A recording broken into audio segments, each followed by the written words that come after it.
Hey guys, and welcome to a showdown featuring myself in charge of the Wargrove of Woe, one of the sub-factions for the Wood Elves, up against Samurai Warrior and his vampire counts, led by the new and improved Vlad. So let's hop in here and have a quick little look at the build. So we're going for a bit of a death blob approach here, and that's because the Wood Elves can now stack an insane amount of buffs together, which is pretty nice indeed. So let's have a little look through the build.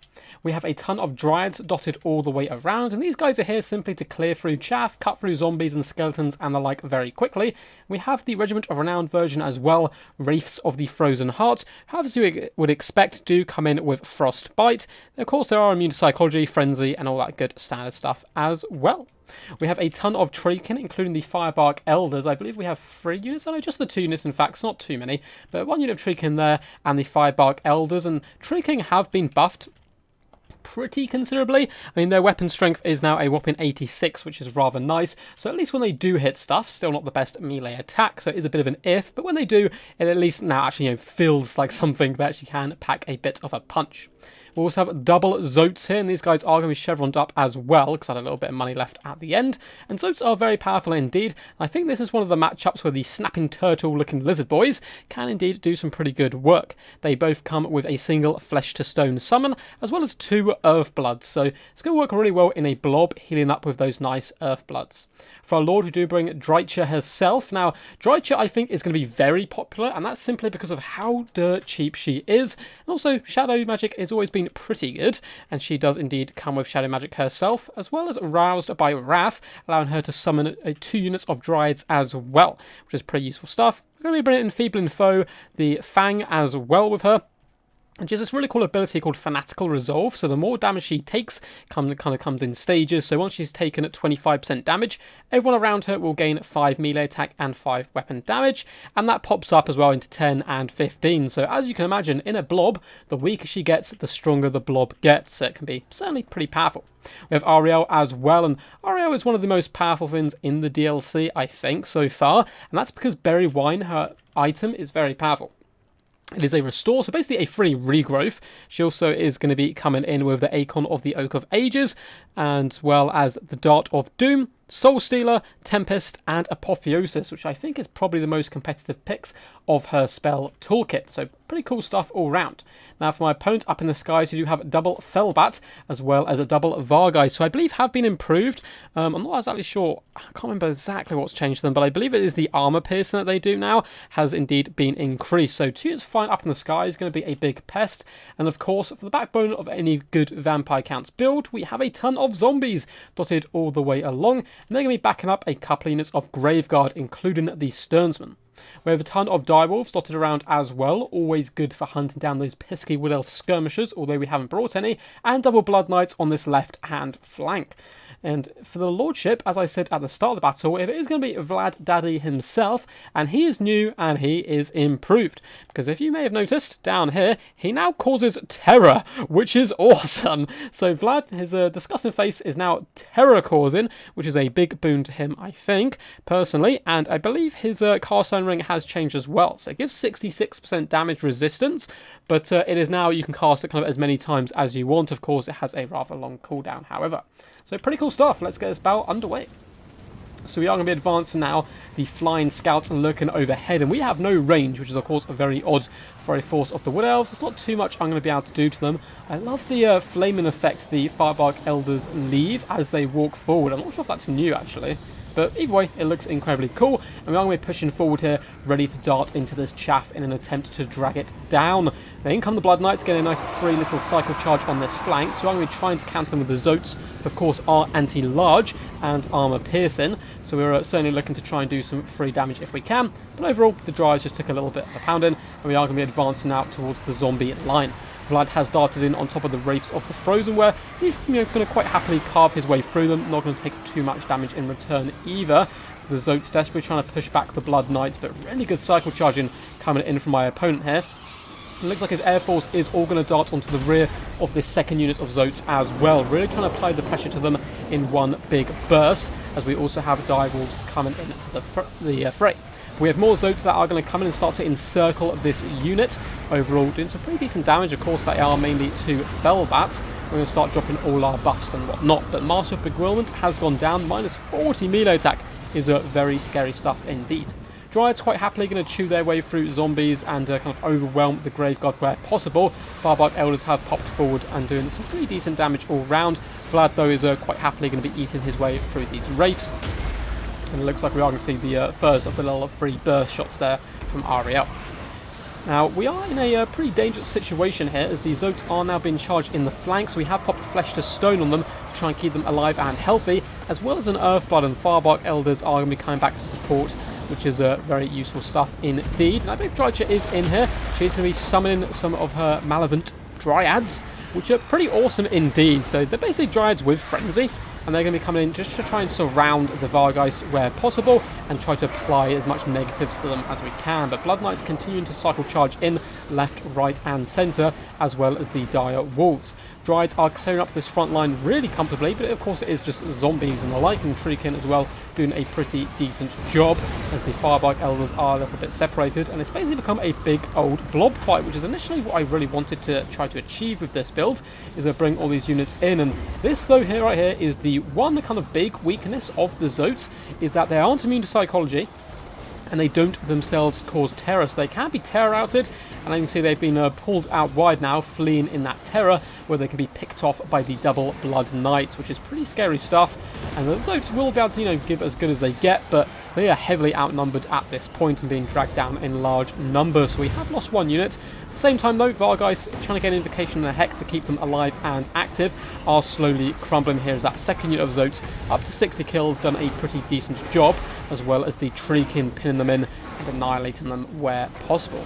RL up to 61 kills. Of course, a lot of these kills will be on zombies, nothing too special. We have managed to get the Firebark Elders on top of the Sternsmen. Of course, do have regeneration, do have that weakness to fire. So the Firebark Elders are going to be having a whale of a time here, up to 78 kills. It looks like the Dryads, for the most part, have managed to cleanse us of these nasty zombies, but the Graveguard being a real sticky unit in that pocket. Vlad is trying to duel Drycha at this point. Should be able to do it relatively effectively, especially with his lovely cast iron ring in play as well. But it looks like we do drop it in Feeble and Foe just as the cast iron ring wears off, trying to allow Drycha to get in there and do a bit of work. RL going toe to toe with some zombies, should be able to clear through them pretty happily, and the Vargeists are all but spent at this point. But still, I do like the slight improvements to them, and hopefully these Mohawk kind of gigantic vampires should be seen a little bit more often. But unfortunately, with the blob build, of course, does come the lack of mobility, and the Blood Knights are causing absolute havoc, cycle charging me to death all over the battlefield. We do summon a second unit of Dryads once again, attempting to pin in the Blood Knights. And remember guys, it is a little hard now to pull your troops out of combat. Still certainly not impossible by any stretch of the imagination, but pinning these Blood Knights between the Tree King and Zoats and the Dryads is my attempt to drag them down, but it looks like the Zoats are unfortunately routing. There's a little bit too late there with that catch, and that is going to allow the Blood Knights to carve their way through, and a Master of Bewilderment once again going down is kind of nuking my little box here, unfortunately. In the distance, Firebark Elders chasing the Sternsmen away from the battlefield. Not something you see every day, Tree King chasing off a unit, but forcing back the Sternsmen before realising they've been a little overextended. Going to try and force their way back and rally the troops where possible. RL is now surrounded by Blood Knights, but even anti-large troops do take a while to bring her down. She's relatively tanky, got quite a big health pool, of course is unbreakable as well. So we get a little spread out here. Looks like a little bit mismicroed by me, as Drycha was chasing a unit off here. Is now going to get surrounded by Blood Knights. I realised my mistake a little too late. She's going to be trying to dart back to the relative safety of her friends, but she is now surrounded by Blood Knights, which isn't really where she wants to be at all. As Vlad still, going pretty strong. He has hit his healing cap, so he has taken a considerable amount of damage. If we quickly check over here, you can see he has healed 3,000 health, which is pretty crazy stuff. So we've almost killed him once over, but he is still going pretty strong. And I think we're certainly going to be seeing Vlad a little bit more often now, as well as a few more Footlords like Prince Sigvald. Kazarak One Eye, particularly on his chariot as well, I think be quite powerful. The White Dwarf and the like, I think, have all been improved in this patch. Enfeebly Foe has come down on the Blood Knights in an attempt to allow Drycha to drag herself free from such an engagement. But at this point, it's not looking too great for me so far. The Firebark Elders holding strong next to Ariel, but she is completely surrounded by far more elite troops in the form of Graveguard, and most of the heavy hitters are still alive and active. for the Vampire Count. So we are going to fast forward here a little bit. As we can see, Drycha is slowly getting dragged down, desperately trying to make for the safety of the trees. But when the Firebark Elders do indeed go, Apotheosis has been popped on them, trying to keep them alive and active. It's just going to be Ariel against the world, and she's going to come in for a dreaded duel up against Vlad.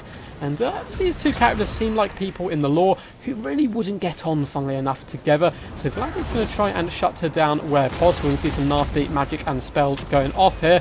But Alariel, not the melee combatant of someone of Vlad's ability, although she is a very good chaff killer overall, and has some wicked animations there going down with some vines trying to whip Vlad to death there. But very well played to Samurai Warrior, had some really awesome games up against him. He's a fantastic guy and a really good YouTuber as well. So for any of the Italian speaking members or anyone trying to learn Italian, I will drop a link to his channel down below in the description. Super nice guy, always a fun time to play against him.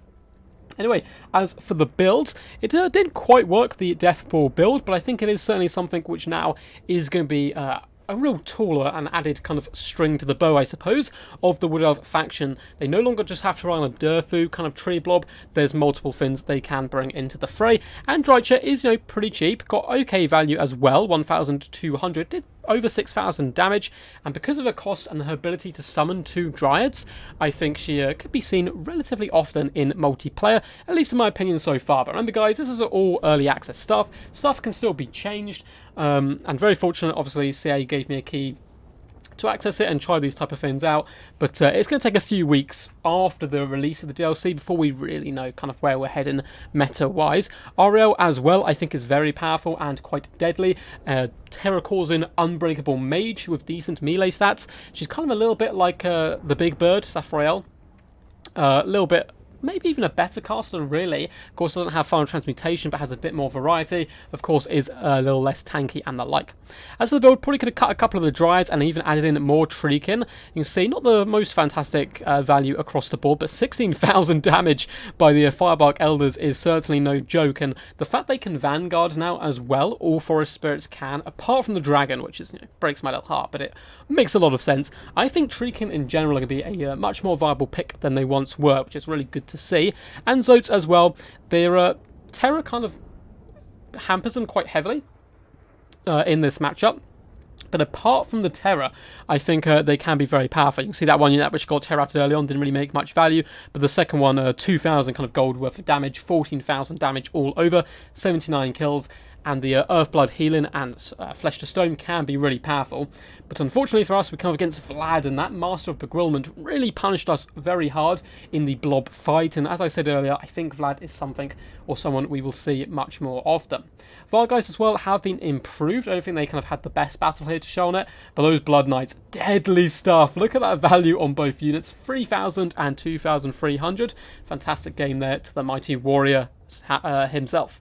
So guys, I hope you did enjoy. If you did, feel free to give the video a big old thumbs up and subscribe for more Total War Warhammer content.